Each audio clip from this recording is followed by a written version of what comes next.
বাংলাদেশের বাংলাদেশের আকাশে শাওয়াল মাসের কোনো চাঁদ কিন্তু দেখা যায়নি, অর্থাৎ আগামীকাল বৃহস্পতিবার কিন্তু অর্থাৎ আগামী বৃহস্পতিবারে কিন্তু ঈদ উদযাপন হবে, এমনটাই কিন্তু এখানকার যে সভা সেই সভা শেষে কিন্তু জানানো হয়েছে।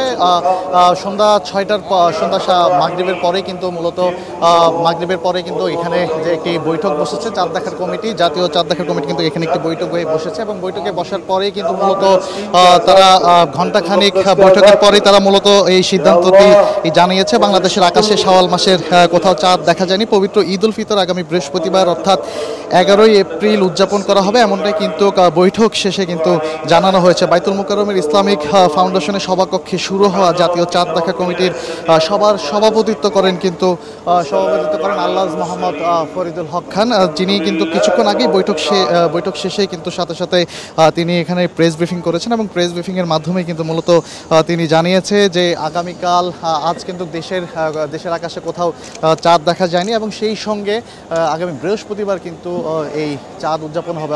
আপনারা নিশ্চয়ই আমার ক্যামেরা ফ্রেমে দেখতে পাচ্ছেন যে বৈঠক শেষ হওয়ার সাথে সাথেই যে প্রেস ব্রিফিংটি হওয়ার কথা ছিল সেই প্রেস ব্রিফিংটি তারা করেছেন। আনুষ্ঠানিকভাবে কার্যক্রম শেষ হওয়ার পরে কিন্তু মূলত তারা কিন্তু এটি জানিয়েছেন। তো এই ছিল আমার কাছে বাইতুল মোকাররম থেকে সবশেষ।